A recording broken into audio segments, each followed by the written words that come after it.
नमस्कार, VD TV में आपका स्वागत है और मैं हूं विनीत सनाड्य।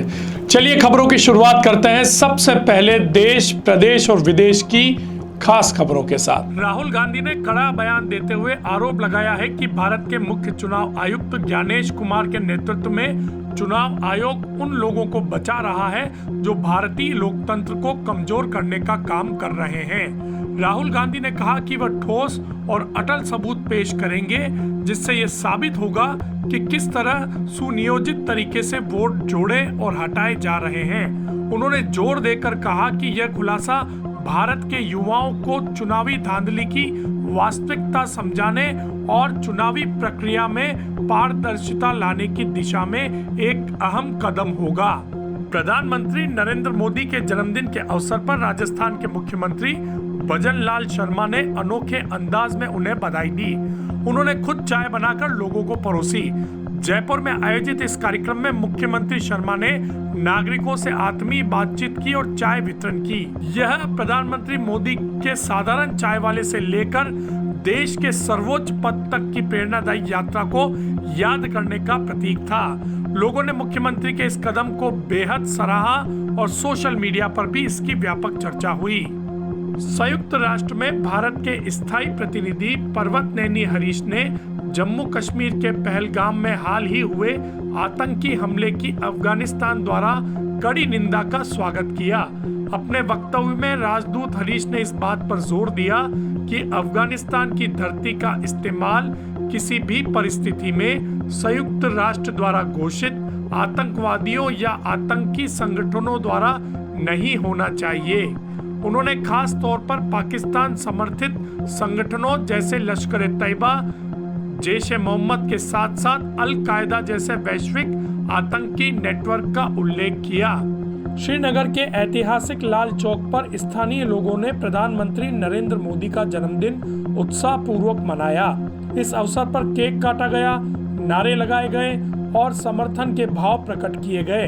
यह कार्यक्रम कश्मीर के केंद्र में जन भागीदारी का एक महत्वपूर्ण क्षण माना जा रहा है। अमेरिकी राष्ट्रपति डोनाल्ड ट्रंप की राजकीय यात्रा के दौरान ब्रिटेन की प्रसिद्ध रेड एरोज एरोबेटिक टीम ने विंडसर कैसल के ऊपर शानदार फ्लाई पास्ट किया। यह हवाई प्रदर्शन औपचारिक स्वागत का हिस्सा था जिसने ब्रिटेन और अमेरिका के बीच मजबूत संबंधों को प्रदर्शित किया। इस नजारे को राष्ट्रपति ट्रंप, प्रथम महिला मेलानिया ट्रंप और ब्रिटिश शाही परिवार के सदस्य जिनमें किंग चार्ल्स तृतीय भी शामिल थे ने देखा। केंद्रीय वित्त मंत्री निर्मला सीतारमण ने भारत की आर्थिक वृद्धि, प्रतिस्पर्धात्मकता और मानव संसाधन विकास में ग्लोबल कैपेबिलिटी सेंटर्स की महत्वपूर्ण भूमिका पर प्रकाश डाला। उन्होंने कहा कि भारत की जीसीसी यात्रा परिवर्तनकारी रही है क्योंकि ये केंद्र अब नवाचार केंद्रों के रूप में विकसित हो चुके हैं जो शोध और विकास को बढ़ावा देते हैं, बौद्धिक संपदा और पेटेंट तैयार करते हैं और वैश्विक उद्यमों के लिए सतत विकास को आगे बढ़ाते हैं। सीतारमण ने जोर देकर कहा कि दीर्घकालीन प्रतिस्पर्धात्मक लाभ प्रदान करके जीसीसीएस भारत को दुनिया की अग्रणी जीसीसी हब के रूप में स्थापित कर रहे हैं। भाजपा नेता कोपेला माधवी लता ने कांग्रेस पार्टी पर करारा हमला बोला है। उन्होंने कांग्रेस पर घोटालों, वंशवादी राजनीति और चुनावी धांधली से भरे इतिहास का आरोप लगाते हुए कहा कि सत्ता और काला धन विरासत में पाना और वोट चोरी की कला में माहिर होना कांग्रेस का लोकतंत्र पर भाषण देना ऐसा है जैसे कोई चोर ईमानदारी का पाठ पढ़ाए। माधवी लता ने आजादी के बाद पहले आम चुनावों से लेकर आपातकाल और बूथ कैप्चरिंग तक के उदाहरणों का हवाला देते हुए कांग्रेस पर लोकतंत्र से धोखा करने का आरोप लगाया। शाहरुख खान के बेटे आर्यन खान ने अपनी पहली web series the bads of Bollywood की स्क्रीनिंग पर स्टाइलिश अंदाज में एंट्री की। इस बहुप्रतीक्षित कार्यक्रम में बॉलीवुड की कई नामचीन हस्तियां शामिल हुई और सभी की नजरें आर्यन के डेब्यू प्रोजेक्ट पर टिकी रही।